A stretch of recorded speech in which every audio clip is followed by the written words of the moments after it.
Hey everyone, I'm coming live today from Saxby's headquarters. For those of you who don't know, Saxby's is such an awesome entrepreneur story based in Philadelphia. The founder, Nick Bear, is one of the best leaders that I've ever met in my life. And I swear I'm not doing a commercial for them. I'm literally here and had a meeting. And so I was like, hey, can I just do my Facebook Live in this next room over here? So it is a little echoey, so forgive me in advance. But today I'm excited because we were talking about something people ask me about all the time. How do I get my product to market? And people ask me all the time because of my invention, creation, the Butler Bag Company, and then since then have brought a lot of other products and brands to life. And when people ask me about this topic, it's something I'm passionate about. But I'm not as passionate about it as I am the human potential side. So I wanted to bring someone to the table for all of you to get to know who is like ridiculously passionate about this topic and New Yorker, so you'll hear it in his accent once I introduce him. But welcome, Jim DeBetta. Hey, Jen. How's it going over there? Fantastic. Good. Beautiful day here in Philadelphia. So just to give everyone a little bit of your background, one of the things that jumps out to people, because they can gravitate to knowing the name, is you worked closely with Kevin Harrington, who was one of the original sharks on Shark Tank. And you have other experience besides that, but give us a little background on that experience and then kind of expand on what makes you a go-to person and your business a go-to company when someone's bringing a product to market. All right, yeah, no, and I appreciate being on. This is what we love doing, Jim. We love talking about this stuff, so it's awesome. Yeah, Kevin he's a great guy. He's another go-getter, hard driving guy. We reached out to each other, kind of knew each other loosely over the years, just from being in the product business. But Kevin's an infomercial guy, and I'm a retail product placement guy. So he called me one day and he said, "Jim, listen, I'm going to be on this show. It's called Shark Tank. I don't know if it's going to do well or not." Fast forward 9 years, it's like the biggest hit in the world. But he's like, but I know I'm going to get a lot of leads and I'm going to get a lot of people emailing me and calling me, when I'm on it, whether it does good or not. And I need you and a few other people to help me kind of get through all this stuff, get through the emails. If I fund a product on the show, we got to get the product placed in all the chain stores, the Walmarts, the Targets, the Bed Bath & Beyonds, wherever. And I was like, yeah, let's do it. And so I spent a lot of time going from Atlanta, where I had moved to Clearwater, where Kevin's office was. And it was like, I'd go for a week, go home for a week, go there for a week. And we were setting up the whole infrastructure of his business. And it was great because I got to really get the inside scoop of what the show really is like behind the scenes, plus getting that exposure to Kevin's infomercial excellence. And met a lot of everyday inventors to celebrities to you name it. And I learned a lot from Kevin, and hopefully he learned a couple things from me. But together with the whole team, the show took off. Kevin became a huge celebrity, and we got a lot of products placed all over the world. So it was a huge experience for us. It's awesome that you just shared that with everyone, because I bet you a lot of people never really thought about, like, okay, Damon John and all these guys are working and everyone's doing all these deals. How are they really funneling the deals and what's happening for them to execute? So it's one thing to be like, yeah, I'm going to give you money, but they also have to be mentors. So as you could just hear from what Jim was saying, so cool. He created a team basically to be his funnel system already in advance in case it took off, which it did. And you were part of that team. That was the funnel system, which is really awesome. What were you doing before that Kevin knew that you would be a reliable, good person for him to build his team with? Because obviously it's one thing that you're already successful from the infomercial world, but he's going to be in primetime television world. His name gets out there more and more on the line. So you want to create a team that's not going to mess things up. Right. Yeah. Well, thank God for the internet, Jen, because, Facebook I think it was like 2007-ish or when Facebook came about, and I was all over it. The day it was on, I was like, oh, what's this? You could write about your business and put stuff up there. And I jumped all over it. And at the time, I was doing some staff writing for Inventor's Digest, and I was starting to speak locally, like at inventor clubs, and all that stuff started getting put up online, like on Facebook and stuff like that. So somehow, some way, through also some circles of people we deal with, Kevin saw me, and he knew already that I had worked with a lot of inventors and had my own successful startup back in the late 90s in the sport optics business. So combined with all that, he reached out to me, and the rest is history, so to speak. By the way, hi, James and Kristen and Jimmy. They all said hi. I don't know if you can see all the comments, but they're listening, all entrepreneurs as well.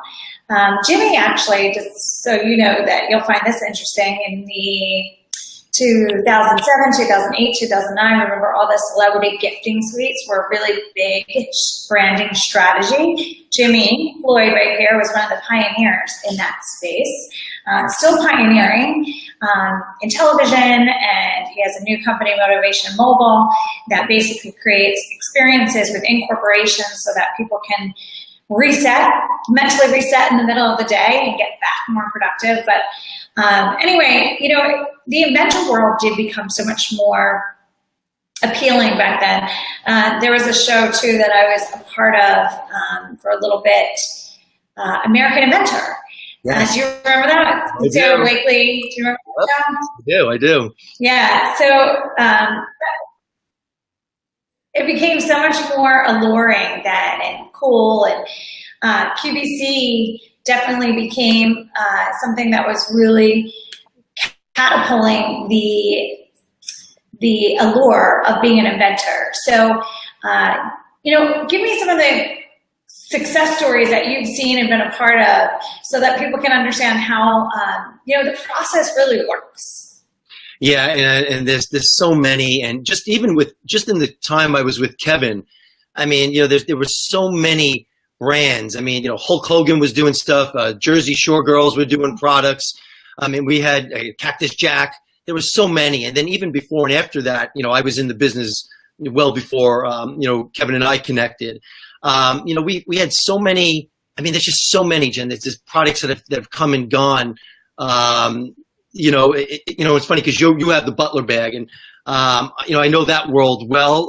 Worked with Alicia bags, and now Mocha Moon, and I've worked with even big brands like Coach and Hartman to get their products into new channels at retail. There's dozens and dozens of things that I've worked on over the years that have been nice and successful. And some people, there's a misnomer in this business, and I know you're big into mindset, and it really with inventors. This is like so important because everyone strives to be a millionaire. They say to me, Jim, I got a product, I want to make millions. And they basically expend every bit of energy, money, time, and resources to get to that millionaire status. And I say, what's wrong with being a thousandaire? What's wrong with making some extra money while you continue on the career or job that you currently have? And I always tell people, you have to get your mind right when you start inventing, because it's a high risk business. Mm-hmm. And it's not easy, but if you follow certain steps, you work with the right team, and you understand that it takes time and patience, you have a much better chance of getting to where you want to be versus shooting for the moon. And then if you don't get there, you're disappointed. There's nothing wrong with just getting halfway there, making money, and living a dream. Yeah. So much of that mindset part too is knowing your brand so that you can achieve a greater level of success, where a lot of times people are like, I have this idea, and they get so focused on how do you make the prototype, and then how do I get it manufactured, and all that's important, but they're never actually thinking about once they get that prototype in, and then they get the samples done and approved, and then they have inventory coming in. They've never actually thought of the branding and the marketing part of it, which is so psychological, and that's my favorite part. They spent so much energy, as you said, and money up front that they didn't save it for that really important part, which is distribution. So I'm going to ask you the question that you get asked a million times, so I want to share the answer with everybody listening. I invent this idea, and I come to you, and I say, okay, Jim, I invent this idea, and I took this dishwasher tray out of my dishwasher, and I stuck it in my handbag, so I guess that's my first prototype. Now what do I do? Yeah. Take my next 5 steps. Yeah, I do get that all the time. So I've got a concept or I've got an idea. I mean, I'm going to backstep you one because a lot of people the first thing you have to do is make sure that somebody doesn't own the the patent or trademark on the product or the name of the product. Because a lot of people say, hey, Jim, I got an idea for something. I even went ahead and got a prototype made. And I went online and I looked on Amazon and Walmart and I didn't see it being sold. So I'm good to go. And I'm like, no, you're not good to go. And obviously I'm not a patent attorney, so I won't, advise on those legal things. But I can tell you this, a lot of people file for patents and then don't do anything. They abandon them. They just stop working on it. They, go back to their day job. So step one is you have to make sure that you're free and clear to even pursue the idea, because if you don't, you could spend a ton of money, a ton of time. And then when you finally get into that retail store or website, you get a cease and desist saying, hey, Jen, sorry, that's not your idea. That's my idea. And you're done. You're finished. So that's number one. Then the next thing I tell people they have to do is before you jump in, you have to find out what it's going to cost you to go through this whole journey, okay? And that means finding out what it costs to get the CAD drawings, those mechanical drawings that you need for your product to be ultimately made. You've got to get quotes for prototypes, manufacturing, get a website built, packaging done. There's a whole laundry list of things that have to happen, but you need to get the cost so you have an idea of what you're in for, okay? Then after that, assuming that you're comfortable, the next thing is to get the product design work done. And again, the CAD drawings, the mechanical drawings, and kind of flush out, the product itself. You may have an idea for a product, but it may change ultimately from what you originally had, because to get it mass made or mass manufactured, you got to be able to have it done cost effectively and consistently. So that's the next step, to get into that development stage. And then from there, you get prototypes, which would be the next step. And then, of course, as that's all going on, you're building your website, you're creating your social media, pages and all that stuff. And then, of course, you talked about branding. Great products have great names and have great logos and great brands overall. So that's a huge piece. So those are the first, 4 or 5 steps that you got to get through before you could really even think about getting the product out there at retail or licensing or whatever it is that you want to do with it. I love licensing. We'll come back to that because I do love licensing. That's been my business model for all the different things I'm doing. But you talked about pricing, and sometimes what you think you're going to make, once you start getting costs factored in and what each piece of that product is going to take, sometimes it changes either the way it's designed, if it can be designed, or how much you're going to be able to sell it for, so what your go-to-market strategy is going to be. And I created a brand called Hurdle Hoppers. And I created it as my girls were little, right around the same time as Butler Bag. And in each stage as a newborn, you have kids, so newborns and toddlers, there's something new happening. It's like, this stage gives me a headache because, and then you're like, I can't wait to get through the stage. And then all of a sudden you get to the next stage, and you're like, oh my gosh, I just got over this, but now I have this. So the Hurdle Hoppers product addressed each stage and the obstacle on each stage, and the product solved the problem. But back then, this is in 2006, to get prototype for each one would have cost me about $50,000, maybe even $100,000 for some that were a lot more complicated. But now, because of 3D printing, I could literally get them made for like nothing. It's unbelievable. So I couldn't bring that to market without raising a ton of capital in 2006, 2008. But now I can, because it doesn't cost nearly as much to get those prototypes done. So my risk is mitigated considerably. And it's just so funny how I shelved it. I never put it away. I never said it's not going to go to market. I just shelved it for a little bit. And now I'm bringing it back out thanks to 3D printing. So can we talk about 3D printing for a second here for people? Because if you haven't heard of it yet, it is like the inventor's dream come true, because you can get prototypes done faster. So, what's been your experience with 3D printing? And are there any tips that you want to share with anyone about that to make their prototype cheaper and faster? Yeah, I mean, you almost answered your own question, Jen, because you're right. It really is. It's like a godsend for this business because to make physical prototypes can be pricey, especially if your product is complicated. If you're just making something that's like a solid piece of plastic with no moving parts or electrical components, then, okay, it's still expensive. But the more complicated, the more expensive the prototypes get, So with 3D printing, I mean, now, you have virtual prototyping, which, a lot of firms offer, where you can have that prototype made, via software. So there may not even be a physical prototype, but it's a 3D virtual prototype, which is huge because you can see how it's going to function, the components, what it looks like, different colors, shapes, everything, all on your computer, which is amazing. And then these 3D printers, and these things are crazy. I mean, I'm in this business and I watch them make things. It's insane. It really is. It is a huge, the technology today available to inventors, it didn't even exist a couple years ago. And it allows, like, say, your situation to go from it's not possible because it's going to cost a small fortune and like one of my kids to, you know, like, hey, this is doable. And now everybody's competing. You know, there's so many people in the field that you even get better pricing because it's so competitive. So it's a huge advantage versus making a ton of physical prototypes. And, you know, back in the day when people were inventing something new, you couldn't walk in with a drawing unless you are already an accepted designer or inventor. So I couldn't do this with the Butler bag. After the Butler bag's success, I actually could walk in with designs and get something licensed. But now with this virtual capacity, you could literally walk into a store to a buyer and show them digitally what you're trying to do. And as long as you know the cost of what it's going to cost and how quickly it can be delivered. So that's also a game changer too, because back in the day, you'd have to have samples done in the meeting with you before you could even think about trying to sell something. Where now, because of the digital capacity, for some buyers, you can actually sell before you've even brought it to a full sample. Sometimes it's a little scary to do it if you haven't, you know, really perfected the prototype, but it definitely has changed the game and how you can predict what kind of sales you're going to need.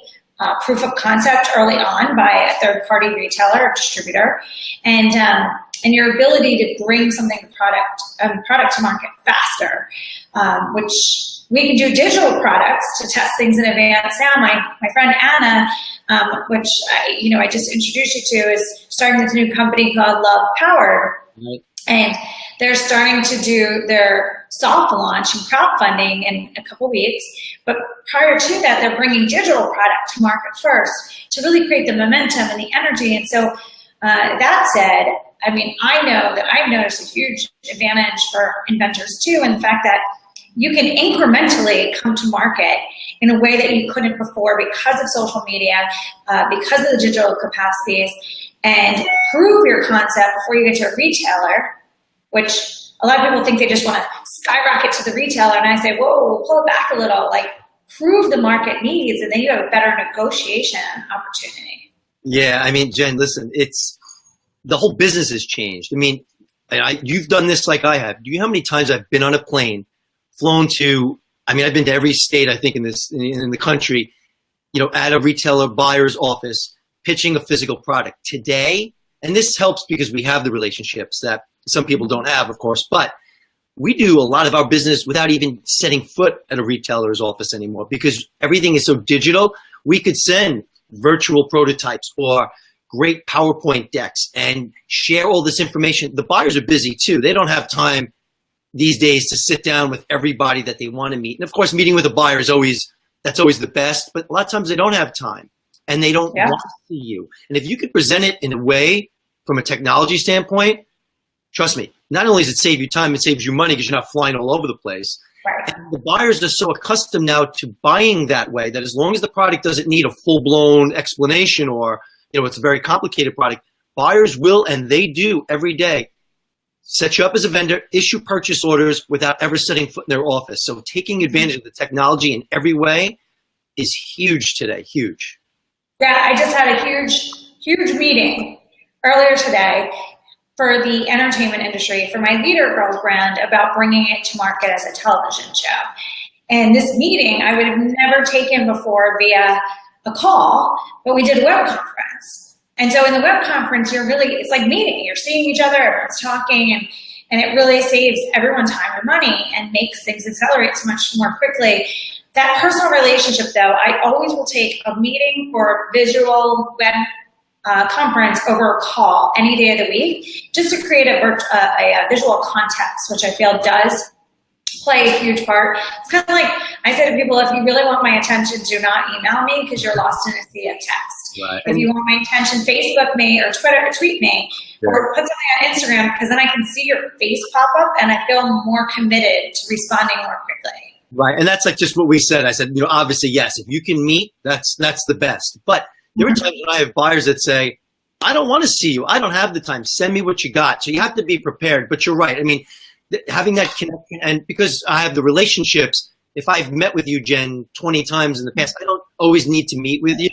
But you're right. That initial first time, and for new inventors or new people going out there, it's a great experience too, because you'll go in there, you're going to be nervous, but you get to work it out and you get to understand your pitch, the way you're showing your product and talking about it in front of a live person is very different than emailing a sales sheet. So there's no question that it's a great exercise for anybody to do. But in the absence of that, like I said, without the technology like 10, 15 years ago, you had to show up because there was no other way. So you're right. Yeah. They do what the buyer wants you to do. If the buyer says, come and sit down, go by all means. If the buyer says, listen, I'm booked up for the next 2 months, but if you can send me something, send it because that's an opportunity. Yeah. So I'm going to go backwards for a second because we're talking about buyer meetings, which I'm going to come back to in a second. But I'm sure there's a lot of people listening that say, all right, I don't even know how to begin to get a manufacturer. And it's so foreign to me and so scary to me. And even though I might even have this prototype, I don't know what to do with it next. And I got upset when I first started in this space because I assumed my intellectual property attorneys would tell me who to go to next. And I know a lot of people assume that they will too, but they don't. It's the weirdest thing to me because if I were an IP attorney, I would have my center of influence of all the different people I refer to. But a lot of IP attorneys are very focused in that one lane and they don't want to tell you how to do it, which a lot of people rely on or hope for, and it doesn't happen. So for everyone sitting there right now going, where do I even begin? Obviously, you've built a business around this, and they can come to you. But let's just say your company didn't exist. Thomas Register, Alibaba, what would you say? Yeah, I mean, Alibaba is a very popular venue, and it works, obviously. It's huge. But the only caveat to that, and this is what people just need to be aware of, is that I believe, some people don't, but I believe it's still Wild Westy, if you will, because you go on there and if you put in a search for factory for your particular product, you will get pages and pages and pages of factories that can help you. Now, this is where the relationship becomes important because then, we're able to decipher, who's good and who's not sometimes. But sans us, we're not here. You're going to have to reach out on places like Alibaba and ask questions, ask for referrals. If you find a factory that you can communicate with well, that seems to be a good fit, ask them to send referrals of product companies that they've worked with. Another way I tell people, Jen, is go to trade shows. Even if you walk a trade show and, that's a great meeting place. And you talk about that meeting one-on-one.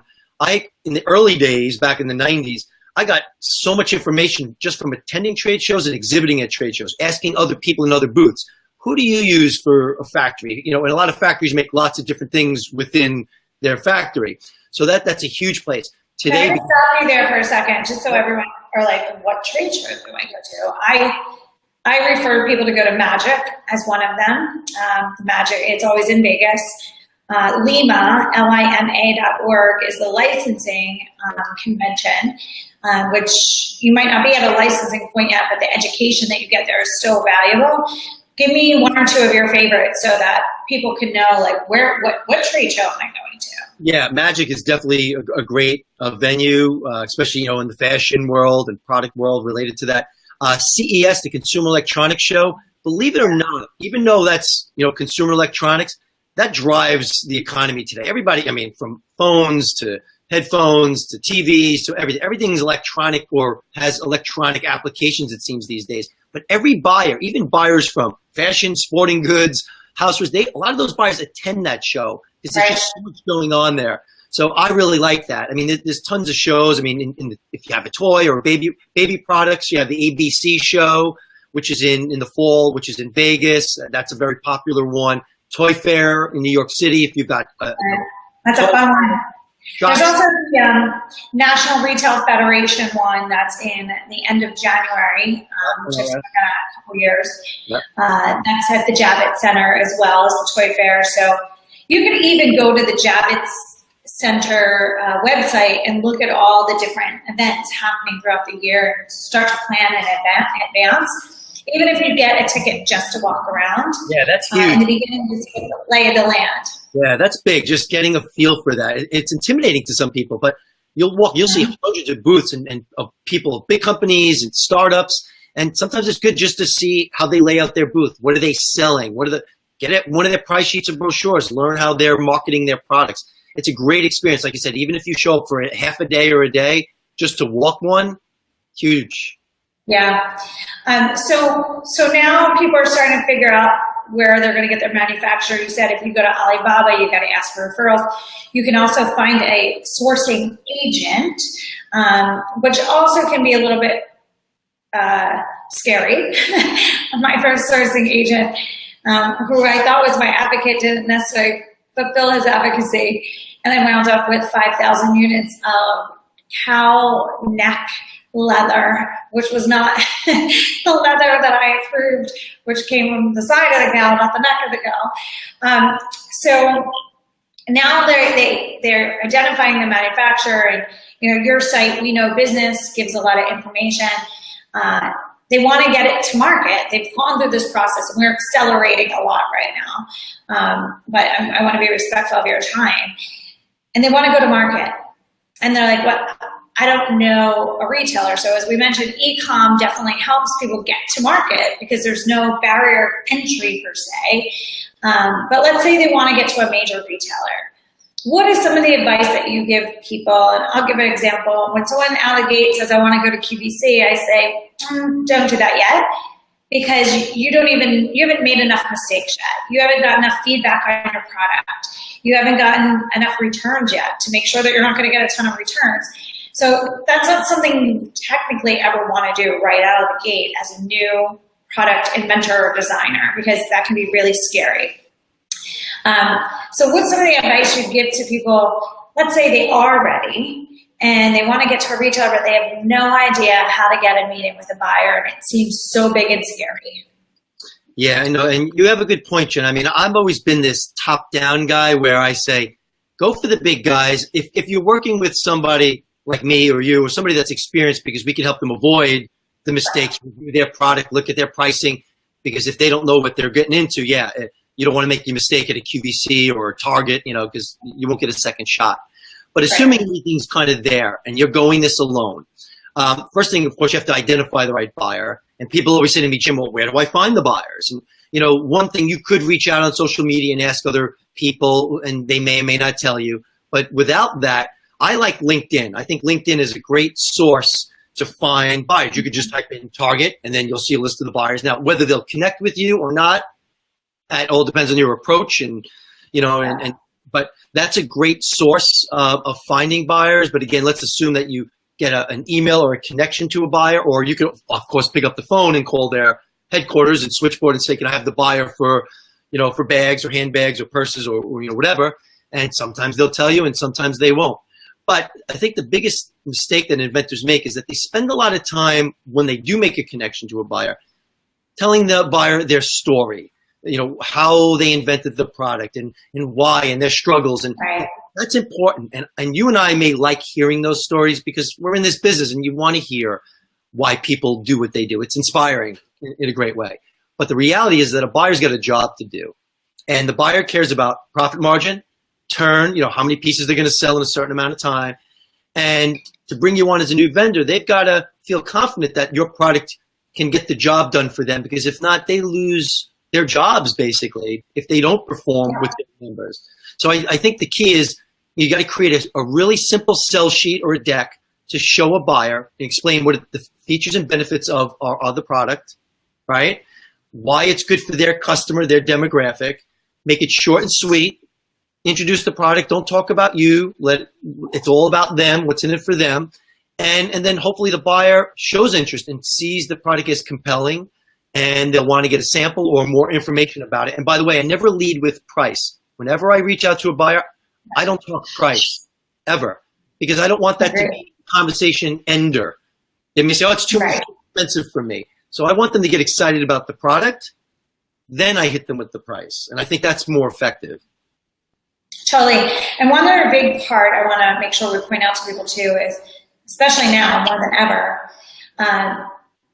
your media, getting a great PR strategy and team around you is so important, because I mean, that's how I got so much of my success with the Butler Bag Company came from me having a press book filled. And so the buyers see that you're working, pushing traffic to them and that product and the visibility of the product, which makes them feel more comfortable that you're working as an alliance with them. And social influence. If you don't think that your social influence and your social media matters in getting a product into a retailer, you're out of your mind, crazy. Because now you look at YouTube, and the YouTube influencers are all getting product lines. They're getting product lines because they know that those influencers are influencing people to go into their store. So your social influence is just as important as what the product is itself, I believe, at this stage of the game. Yeah, Jen, look, and buyers are on social media. They're on Twitter, Facebook, Instagram. They're looking for stuff. I find things there. You may find things there. You are insane if you do not have a complete social media platform that's robust, that is consistent, that is blowing up all over the internet. You've got to do that. People love seeing that. They like momentum. Buyers want to get excited. They want to see something and see all the action around that product. I mean, how could you not want to be a part of something like that? Well, at that point, which is also in an experience with the Butler Bag and Leader Girls too, is then all of a sudden the buyers are reaching out to you. The media is reaching out to you. And it's such a great feeling that you're in control of that situation a lot more than that fear of walking in like, all right, this is my big meeting, this is my big shot, I'm in target buyers, if this fails, I feel like a failure. Instead, they're like, hey, we saw your product, you want to come in? So your chances of getting in, unless your price points are just way out of control, are pretty good. So the media part, the social media, traditional media, are so important. Great videos to demonstrate the product is very helpful as well, especially like Jim said earlier, if you're not getting the meeting, if you can show really demonstrates the brand and the product effectively, could be another great way than just a line sheet. Can also demonstrate, plus a video could be even more emotionally evoking, which is always helpful. Yeah. So we have just a few more minutes. What are some of the key things that you might want to leave everybody with that, you know, your business helps consult from beginning to market, and you're helping people anywhere from the prototypes to getting manufacturing to getting the meetings. One of the craziest things that you did that I thought was genius was creating a very affordable strategy for people to get meetings with all of these buyers, because you already have all the relationships, and those relationships really matter. I mean, it has been unbelievable for me, from the media to the retailers. When I have the relationships, what happens to the meetings, and when I don't. Or if I'm with someone who has the relationships, it's a game changer, completely different. So what are some of the last nuggets of wisdom you want to share with everybody? All right, well, Jen, look, I know this is a big thing for you, mindset, okay? You have to get your mind right in this business. You know, listen, I'm as positive as they come, okay, in a very, very negative business, okay? It's a tough business, but if you get knowledge, you understand the steps, you do things right, you have a great marketing strategy, a great media strategy, a great product, pricing, packaging, everything, your odds of success grow exponentially. It takes time and patience. So when you get into this business, you're going to hear no a lot. You're going to hear, I'll get back to you. Wait, we'll talk to you next year, next month. That's okay. Work the small stores, work your own website, build it piece by piece. You don't have to be in Target tomorrow afternoon to be a success or to be considered a success. Take the small successes, celebrate them, build on it, grow your business, go to local fairs or trade shows yourself, sell the product. Like you said, Jen, work out the kinks, let people tell you what's wrong with it or what's great about it. That's a huge thing. You know, get everything prepared right. Have a sell sheet, a deck. Understand the things that buyers want. And by the way, just to touch on it, because you touched on it, about our program. Like you said, the relationships make a big difference. Our pay per retailer program, where we charge only per retailer we reach out to, we made that program because inventors kept saying, Jim, I don't have a lot of money to spend on the sales side. I need a very inexpensive way to get introduced to the buyers. And that's the program that we offer, which is on our website. But overall, the mindset part is huge. You got to be patient. It's tough some days. Some days you get up and you don't feel like going on or you're going to make it. But if you stick at it, I always find the inventors that stay at it the longest are the ones that are successful. The ones that give up too early because they get frustrated or sad or they feel it's not going to work, obviously they don't make it. It takes time. Yeah. And it also, the mindset allows you to think creatively when you feel stuck. What a lot of people don't realize, you mentioned, buyers now are buying for 2018, probably second, third quarter at this moment. And so a lot of inventors don't know that going into it. So they're like, oh, I would love for my products to be in their fourth quarter this year. And you're like, they did that, they purchased that like a year ago. So when you're working with the boutiques, you can be on trend at that moment, but long-term retailers, there is a patience. So you have to have a short-term and a long-term strategy always working simultaneously. So I'm glad you made that point. It's a huge point. So where can everyone find you? I'm going to post it in the email, but what's the best way to get in touch with you?